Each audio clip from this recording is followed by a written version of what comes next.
bien à cause de Jonathan. Il y avait un serviteur de la maison de Saül nommé Tchiba, que l'on fit venir auprès de David. Le roi lui dit, es-tu Tchiba? Et il leur répondit, ton serviteur. Le roi dit, y a-t-il plus personne de la maison de Saül pour que je use envers lui de la bonté de Dieu? Et Tchiba répondit au roi, il y a encore un fils de Jonathan, perclus de pieux. Le roi lui dit, où est-il? Et Tchiba répondit au roi, il est dans la maison de Makir, fils d'Amiel à Lodébar. Le roi David l'envoya chercher dans la maison de Makir, fils d'Amiel à Lodébar. Et Mephibosheth, fils de Jonathan, fils de Saül, vint auprès de David, tomba sur sa face et se prosterna. David dit, Mephibosheth. Et il lui répondit, voici ton serviteur. David lui dit, ne crains point, car je veux te faire du bien à cause de Jonathan, ton père. Je te rendrai toutes les terres de Saül, ton père, et tu mangeras toujours à ma table. Amen. Et il se prosterna et dit, que ton serviteur, pour que tu regardes un chien mort, tel que moi. Le roi appela Tchiba, serviteur de Saül, et lui dit, je donne au fils de ton maître tout ce qui appartenait à Saül et à toute sa maison. Tu cultiveras pour lui les terres, toi, tes fils et tes serviteurs, et tu feras des récoltes afin que le fils de ton maître ait du pain à manger. Et Mephibosheth, fils de ton maître, mangera toujours à ma table. Or, Tchiba avait 15 fils et 20 serviteurs. Et il dit au roi, ton serviteur fera tout ce que le roi, mon seigneur, ordonne à son serviteur. Et Mephibosheth mangea à la table de David comme l'un de ses fils du roi. Mephibosheth avait un jeune fils nommé Mika, et tous ceux qui demeuraient dans la maison de Tchiba étaient serviteurs de Mephibosheth. Mephibosheth habitait à Jérusalem, car il mangeait toujours à la table du roi. Il était boiteux de 2 pieds. Parole du Seigneur. Amen. Alléluia. Amen. Bien-aimé, Jonathan avait signé alliance avec son ami David. Mais un jour, David est devenu roi. Il y régnait. Pendant que dans la famille de son ami, il n'y avait plus personne qui pouvait témoigner, qui pouvait parler de cette famille royale. Quelqu'un qui n'était pas de la lignée est venu prendre la place. Je sais que 1000 fois vous avez déjà entendu parler de ce verset biblique. Mais des choses que je vais vous donner ce midi. Je sais qu'il y a d'autres qui vont rentrer à la maison à pied. Est-ce que vous avez compris? Amen. Parce que ça va faire un boom dans la vie de tout un chacun.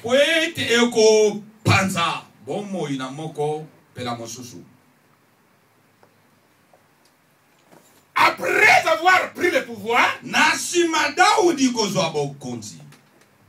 régnait comme tous les rois du monde. Mais il n'était pas tranquille.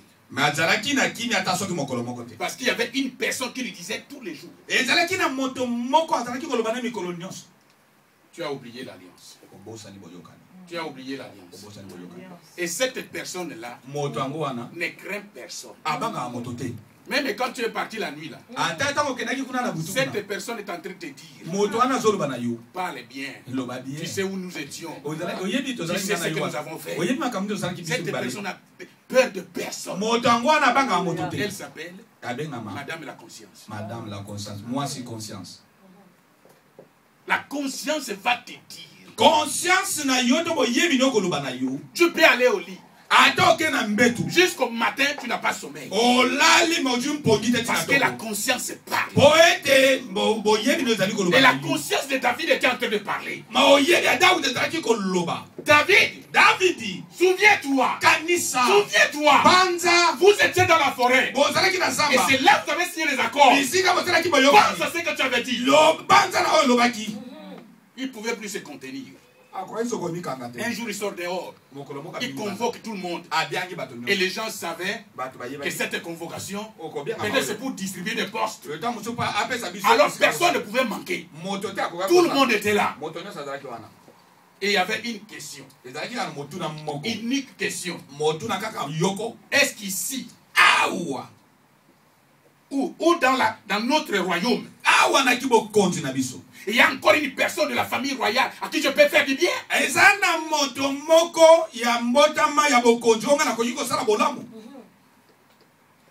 Et personne ne disait mot. Quelqu'un est sorti. Il dit il y a un certain Chiba ici. Les Balouba sont partout. Parce que Chiba c'est un nom Louba. Bien aimé, Chiba est sorti. Le roi lui pose une seule question.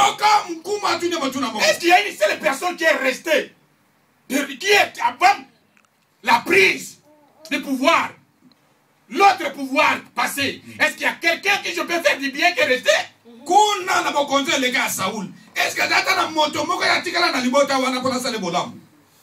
Écoutez la réponse de Chiba. Chiba dit je connais une personne. Mais cette personne est perclue de 2 pieds. Amen. Attention avec les Américains.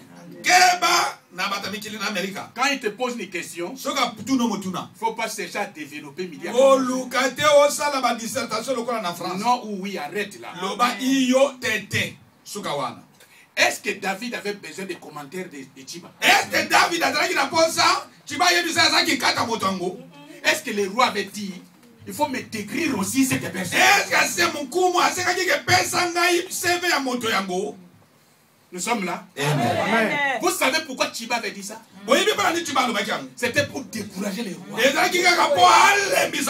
Parce que lui, il fut gestionnaire de tous les biens du palais. C'est lui qui connaissait les secrets de Saül. Il connaissait les secrets de biens de Jonathan. L'unique au royaume qui connaissait les secrets. Et après l'assassinat de toute la famille, c'est lui qui régnait sur ses biens. Amen. Nous sommes là. Amen. Et il ne voulait rien entendre. Et quand le roi a parlé, c'était un choc pour lui. Et il faut que je commence à détruire comme d'habitude. Mais écoutez-moi bien. Il y a des détails que vous allez les retenir. Mephibosheth n'était pas né boité. Mephibosheth est devenu boité à 5 ans de naissance. Le jour qu'on était en train d'exterminer la famille de Saül,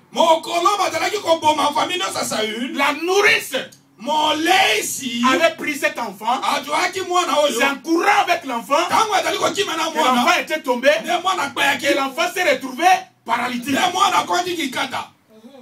Amen. Et la nourrice l'a amené dans un village ou un campement qu'on appelle Lo-Debar.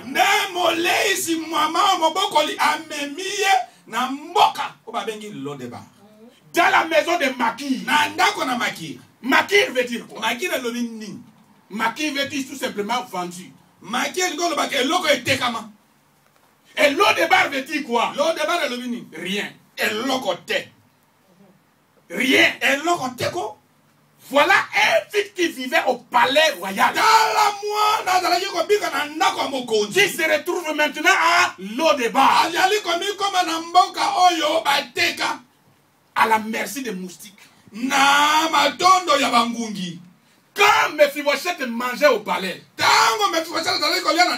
c'était une nourriture préparée par les cordons bleus.